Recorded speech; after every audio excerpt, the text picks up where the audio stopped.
guys, it's Story. Welcome to my channel. Sorry if you hear a little bit of an echo. I hope it doesn't sound that bad. But anyways, today we are doing the 13 Reasons Why tag. I will link down below the original tag video. The tag is originated around the TV show. Obviously, since I talk about books, I'm going to be talking about the TV show and the book. So for each question, I'm going to answer the question about the TV show and about the book because they are like two separate things. If you're worried about spoilers in this video, you don't have to. I think you definitely should have at least watched season 1 of 13 Reasons Why on Netflix before you watch this video. And of course, the reason we're doing this today is because season 2 just came out on Netflix. I am so excited to watch it. I'm actually going to be filming a reaction video for it. I'm gonna watch, a couple episodes at a time and like update you guys with what I thought, and then I'll probably wait a little while to post that, just like after everyone's already seen it, so I'm not spoiling anybody. I'll get into the problems with 13 Reasons Why before I start this video in just a minute. But the reason this video is not going to contain spoilers is because the book is a simplified version of the TV show. So for example, it takes Clay a really long time to go through the tapes, a week or two maybe. In the book, he does listen to all the tapes within one night, like most people do. So anyways, what I'm trying to say is I'm not going to be spoiling anything in the book. Like, I will talk about differences, but it's not really anything spoiled because it's just a simplified version of the TV show. If you've seen the TV show, you've pretty much read the book, although I really like the book. I do recommend the book. One more thing before I get into the questions. I know that there's this big thing, going around with the book and now the TV show, how this story glorifies suicide. This video is simply a tag video. I'm just gonna answer questions. I understand people have really strong opinions, and I see from both sides. I do agree that in the book, they do not address suicide in the way that they should. I do think when talking about a mental illness like depression or whatever it is, you definitely do have to touch on the subject. Especially if you have a reader that is going through that. But with that being said, they did fix this with the TV show. They do touch on the subject more, way more. So in my eyes, it was kind of fixed a little bit. Does it still glorify suicide? Maybe, but I feel like it's important what they did to get the word out and to get people talking more instead of, holding everything inside and maybe going down that road. Also, I do want to mention that before the episodes now, the actors that play these characters do talk about a website to go to, and they talk about like what to do and whatnot, and then after every episode it gives you that website again. That's all I'm really gonna say about it. So now we're finally just gonna get into the questions. So the first question is, who is your favorite character? So my favorite characters are the same all around. I definitely think Clay is my favorite character. We really don't get into anyone else's head, and I just really like his character's perspective in the book and the show. But I do have to say, I really like Hannah. Hannah is just such an intriguing character to me. When she is talking on her tapes, I love her sense of humor. I love the way she talks. I love how she can be kind of poetic. And in the TV show, I love the way she dressed, the way she acted. She was just like very intriguing to me. Like in every episode, I just wanted to see more of her. And I mean, we are unfolding her story, so like they really did that on purpose. But it was like that in the book too. Like in the book, you just want to figure out what happened to her and unfold like everything. And so she's just really like intriguing to me. I did really like Jeff Atkins in the TV show. He's not in the book a whole lot, but I really like that actor. I think he's like probably the hottest actor I've ever seen, honestly. But I did really like his character too. I just love that he was like a jock, but he really was there for Clay. It showed that not all high school students are like the typical high school stereotypes that everyone like puts them out to be. He did befriend Clay and he really helped him out. He didn't really deserve what happened to him, and I mean, no one really deserves to die, I think, but you guys know what I mean. The second question is, who do you relate to the most? So I don't want anyone to be like alarmed by this, but I relate to Hannah Baker the most. Definitely not in like her mental illness aspect. I have gone through something that Hannah Baker has went through, and I'm not gonna like touch on what it was, but I had never seen a TV show or a movie talk about this or discuss this before in my life. So when I watched that episode, rewatching it now means so much to me because it was the first time I saw someone else go through something that I went through, and I just loved that they talked about it and that the viewers are like high school students and stuff like that, so they can really see what it means to do that and what happens to that person. So yeah, I'm not gonna touch on it, but that's why I relate to her the most. Again, I also relate to like her humor and just like the way she is. Like if I had to pick a character that was like most like me in the series, it would probably be Hannah Baker. The third question is, who did you like at the start but changed your mind about? So I couldn't really answer this for the book because, again, the TV show unfolds things differently than the book. It is almost in the same order, but since there is no outside drama, you're only listening to the tapes type of thing. But for the TV show, it was definitely Justin and Sheree.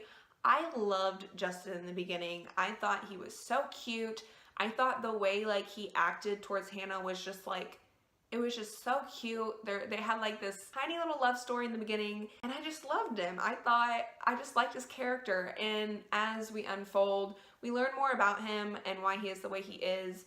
I don't know, in the beginning he's just so happy and so like fun, and she wants to be around him, and then he does something, you know, really shitty to like look good to his friends, and so obviously that put me off. Throughout the show, he just treats Jessica like shit, and I mean Jessica treats everyone like shit too, and by the end of it I just did not like him. I just didn't care to see him on the screen anymore type of thing. By the way, Sheree is not named Sheree in the book. I actually can't even remember her. Oh, I also just remembered another big difference. Clay is like number like 6 or 7 on the tapes, and in the TV show they move it back to like 10 or 11 or 12 or something like that, make it more suspenseful to get to his tape. Jenny! It's Jenny. It took me forever to find it, but Sheree's name in the book is actually Jenny. I don't know why they changed it because it's not that big of a change. Anyways, I thought Sheree was just like this extra character. Like, Sheree just seemed really nice. The way she talked to people, she was genuinely nice, and so I liked her. Obviously, there's nothing wrong with her. As it went a little more, I didn't like her as much, but it definitely wasn't the Justin case, for sure. Like, I went from loving Justin to not liking him at all. Sheree was just kind of like, she was an okay character to like a not okay character. Next question is, what scene was the most emotional for you? So I just realized I haven't even held up the book yet. This is the book. If you've never seen it before, I'm sure you have, like literally everywhere. Trigger warning, this is where we start talking about a little more of the serious stuff. So I can't remember which one comes first off the top of my head. That's why I'm rewatching season 1 right now. But Bryce's tape obviously makes you like emotional with everything that happened there. Honestly, that kind of scarred me for a little bit. I think that's like a lot of people's worst fear, and so to see it happening like right before your eyes, like I've seen it on TV before, but it definitely does something to you, and it was something I really couldn't get out of my mind for a few days after. And then also Hannah dies on screen is very emotional. I was just like overwhelmed with how the parents reacted and how they were feeling. That made me really sad. I have a very weak stomach, so I couldn't really watch it like dead on, but yeah, obviously those scenes are the most emotional. I'm not gonna just like not talk about them. They were the most emotional. The next one is, what character left a sour taste to you? So in the book and the TV show, Bryce 100% left an extremely sour taste. I don't even have to explain. I think you guys know you know what I just was talking about. He was just like the most revolting character. And then Mr. Porter obviously too. More in the show than the book though. He is the same character and does the same things in the book. He just doesn't have as big as a role because obviously there's not a lawsuit. The faculty aren't as like involved as they are on the TV show. And like he tries to come off like he's so like such a good person when honestly he's not. Like he's not. But I did not feel like that strong of hatred towards him in the book. The next one is, has the show changed your perspective on serious issues? I'm gonna be honest, I have the same perspective I did before I watched the show.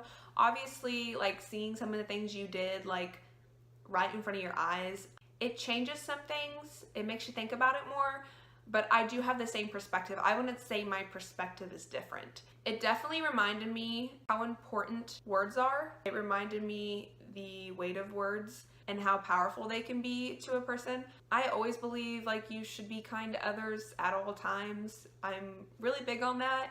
It just made me think more of, what is this person going through right now in my head while I was talking to them. So I definitely tried to go that extra mile to be kind to people and just looking for things. But I definitely think that I can spot like someone who is depressed. Sometimes it's not easy to spot that, but I do think this show has helped me some. But my perspective is definitely the same. I'm going to treat people the way I've always treated them, which is good. But I do like what the show is doing for younger audiences, making them think more about what they're saying to others and how it's going to impact them that day, their week, their whole life. It's getting this younger audience to be kind to others and to realize that you don't know what's going on in anyone's life but your own. And so I really like that. So for the book, of course, I loved this book. I gave it 5 out of 5 stars. I know a lot of people don't give this book a very good rating, but I loved it. I definitely wanted to see more diversity in the book. I watched the TV show before I read the book, which is crazy because usually it's the other way around for me. I definitely wanted more diversity in the books, or at least more character descriptions. I think the only description we get is Hannah Baker and maybe Clay. I honestly don't even remember if Clay was described. The only way you could keep track of characters is their name, and I don't like that. And this is like a short book that you can get through pretty fast. Obviously, this book was written a long time ago. I'm gonna be honest, the writing isn't that great. Like, it's a great book because of the story and the things that happen in the plot, the characters, but like the actual writing is very amateur. But I was able to get over that, obviously, because I gave it 5 out of 5 stars. I really like the show having a lot of diversity. I like how they added in different sexualities. I'm gonna go back to the addressing the problem of suicide or the problems of mental illness, depression, all that. Obviously the book didn't do that, and I don't want to say it's wrong because the author doesn't have to do that, but the TV show made up for it. I don't know. I think if I had the power to change it, I would. I think that's just like the book critic in me. Everyone on BookTube like critiques this book because of that, because we're used to seeing books that deal with mental illness at least talk about it a little bit and address the actual issue. But to a like normal person slash reader that's not critiquing this book, I don't think they would mind. And I think that's why there's such different like ratings in this book. Like the book critics don't rate it very good at all, and then like people that aren't very critical like rate it really high. So I don't know, I'm somewhere in the middle. Like I really like the book, but I understand like the other side too. So that's all I'm gonna say about that. The next question is, what are your favorite quotes? So I'm gonna insert my favorite quotes here that are in the book that the show did put in the show from the book. I'm probably gonna say this wrong, but I think my favorite one is, you don't know what's going on in anyone's life but your own. Ugh, I agree with this so much. You really don't. As humans, we like to make judgments. We jump to conclusions. That's how we are. And so we do that in other people's lives. I do this really bad. Not as in like judging, but I try to figure people out. I try to really get inside of their brain and like pick their brain and like learn their past and their history to figure out why they are the way they are. I do that all the time, but we truly don't know what's going on in anyone's life but our own. That is 100% true. Also, I love the quote, you can hear rumors, but you can't know them. And I really like this too, because we believe a lot of things people tell us and we immediately take them for facts instead of just, realizing at first we're just hearing this. I don't know if this quote is in the TV show, but I know it is in the book, and it's simply, it has to get better. And I really like that quote because it's like very positive. In any negative situation, if you always tell yourself it has to get better at some point, like it has to get better at some point. There's no like, it can't just stay how it is or get worse for the rest of your life. It has to get better. You'll truly believe that because it has to at some point, right? So I have, told myself this at some point after seeing that quote in the book. So I do like that quote, even though it's like super simple. And then this quote, I'm not sure is in the book. I know it's in the TV show. I want to say it's in the book, but I can't remember. And it is, I cost a girl her life because I was afraid to love her. As I said before, my favorite characters are Hannah and Clay, is why I like it. But it also tells you, like, never be afraid to, like, say what you want in the moment you want. There's never a perfect moment. We all want to believe there's a perfect moment for everything, but Is there really? I don't know, because perfection is an illusion, right? Like, there is no such thing as perfection. So is there really ever a perfect moment to say something? I don't think so. So say what you want when you want to say it, even if it doesn't feel like it's the right time or it's flowing right. You should just say what's on your mind, be honest, be blunt. The next one is, what is your favorite Clay moment? I really like this question because, again, I love Clay. I think my all-time favorite Clay moment has to be reaching out to Sky at the end, of course. Throughout this whole book and show, we see that Clay cannot get out of his comfort zone. That is the whole thing with his character. And so when he reaches out to Sky in the very end, it is my favorite thing because he's finally out of his comfort zone. That's the first time we see him go out of his comfort zone and do something. You know, this whole story is telling us, like, we need to see the signs when we see them, and we need to, like, interpret them and act on it. That's the whole point, right? And at the end, he realizes it, he interprets it, and instead of staying in his comfort zone like he usually would, he acted on it. I just love that. I love that. I loved when Clay went to Bryce's and fought him, even though he got, like, pummeled. Is pummeled a word? I don't know. But I loved that. That didn't happen in the book, I don't think. I don't think he goes to his house and fights him. It's not really Clay's character, but, like, in the TV show, he starts to get, like, rebellious type of thing. Obviously, he's not rebellious in the book because that whole drama, like, outside drama isn't happening. I think if he wouldn't have done that, everyone would have felt like Bryce never really got any justice. I loved his conversation with Mr. Porter. He does have a conversation with him at the end of the book, but I think I like the TV show's conversation a little better. Also in the books, Clay does not add an extra side to the tape. Also, he doesn't skip Bryce and go to Mr. Porter because the order is different in the book. Like I said, Clay is like number 6 or 7 or something like that. So he goes to the next one. The TV show does a great job of making things more dramatic. They really do. Making things like come more full circle type of thing. I think my favorite scenes though are literally any scene with Hannah. The Clay and Hannah scenes I like live for. They're so cute. The next question is, whose style did you like the most? I put Hannah. Again, I like her style. It's very like just that typical outfits like a high school girl would wear, but she still had like kind of a hipster vibe to her, like wearing beanies and like Converse and stuff like that. So I like that. No one else really had like a style that like stood out to me. What was the most shocking moment? The rape scenes were the most shocking because I was not expecting them. Especially a second one. When you see that first one, it's like shocking, but when you see the second one, it's like, oh my god, they're gonna do this twice. Obviously, the scene where Hannah dies is shocking. The ending was really shocking. All these theories came about. I even made theories of my own. I've actually changed my theories, literally just based on the trailer, and now that I'm watching or rewatching season 1, there's a picture that comes up of season 2 between the seasons.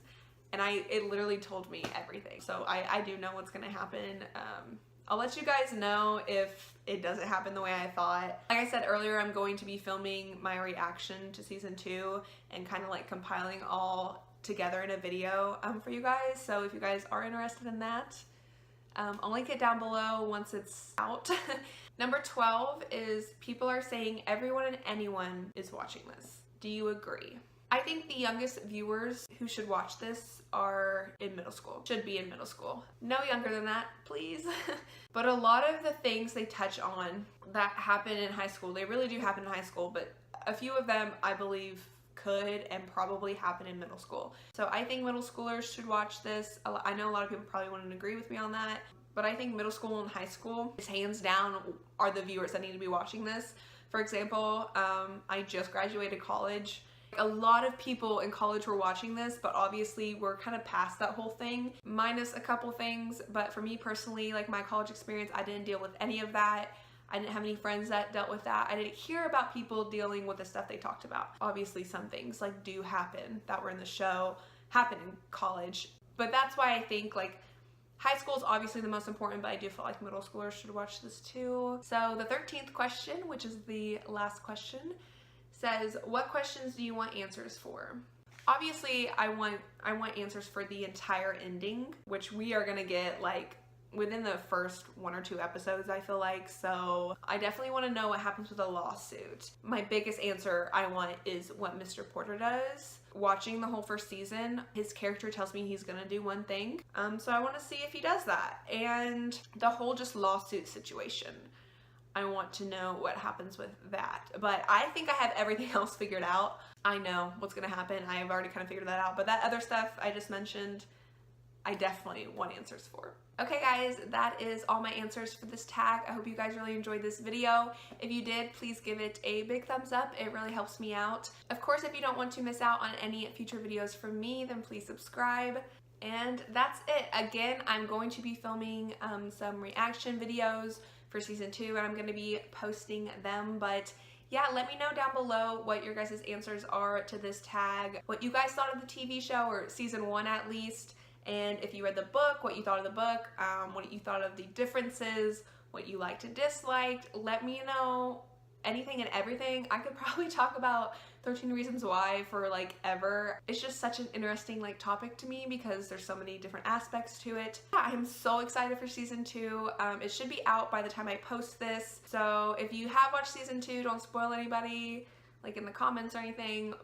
Let me know what you think. Message me on YouTube, message me on Twitter, on Instagram. If you have Books Amino, message me on there. Let's talk about it because I am so excited. Deuces.